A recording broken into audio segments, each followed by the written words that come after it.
599 అంటే మనం అసలు నేనైతే ఎప్పుడు కళ్ళలో కూడా అనుకోలేదు. ఇంత అంటే మనం ఇంత చదువుతామని నేను అసలు నాకు అసలు మార్క్స్ రావాలంటే ఇంకా ఎట్లా ఎంత కష్టపడారో మీరే అనుకోవాలి. దానికోసం ఎవరన్నా కానీ నేను ఇంకా నాకు ఎంత ఆనందంగా ఉంటుందంటే మొత్తం టాపర్స్ ఎక్కువ అమ్మాయిలే ఉన్నారు. మీరు చూడండి, ఎందుకంటే యాక్చువల్లీ చెప్పాలంటే నంద్యాలలో కానీ మన మైనార్టీస్ లో అమ్మాయిలు అంత చదువుకునే వాళ్ళు కాదు. కానీ ఇప్పుడు చూడాలంటే అమ్మాయిలే ముందు ఉంటున్నారు. అది అదే అదే అంటున్నాను. అది చాలా ఆనందంగా ఉంది. ఎందుకంటే ఈ మన మన అంటే ముస్లింస్ లో అమ్మాయిలు ముందుకు వచ్చి చదువుతున్నారంటే చాలా నాకు గర్విస్తున్నాను.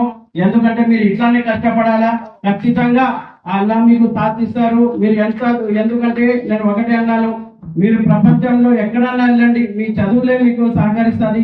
ఏం సహకరించదు, రికమెండేషన్ అన్నా ఏదన్నా కొంతవరకే, కానీ మా చదువే మనకు ముందుకు తీసుకెళ్తారని. మీరు అందరూ 10th తర్వాత మళ్ళీ ఇంటర్ వెళ్తారు. ఖచ్చితంగా కాంపిటీషన్ చాలా ఎక్కువ ఉంది. ఎందుకంటే మనం ముందు అంటే మేము 10th క్లాస్ లో మేము ఇంటర్ లో చదివినప్పుడు అసలు 500 మార్క్స్ వచ్చే వాళ్ళు చాలా తక్కువ మంది ఉన్నారు. కానీ నిన్న మన నంద్యాల రిజల్ట్ చూస్తుంటే అసలు 500 కన్నా ఎక్కువనే ఉన్నారు, కానీ 500 కన్నా కింద ఎవరు లేరు. అది కూడా అమ్మాయిలే ఎక్కువ ఉన్నారు. దానికోసం చాలా అంటే చాలా నేను ఒకటే నా డాక్టర్ కూడా సిబిఎస్ఈ రిజల్ట్ ఉంది. ఆమె కూడా ఫుల్ నాకు రోజు ఫోన్ చేస్తుంది, నాన్న నా రిజల్ట్ ఉంది, ఎస్ఎస్సి వచ్చేసింది, ఇంకా నా రిజల్ట్ ఏమైతుంది. ఆమె కూడా మంచి టాపరే.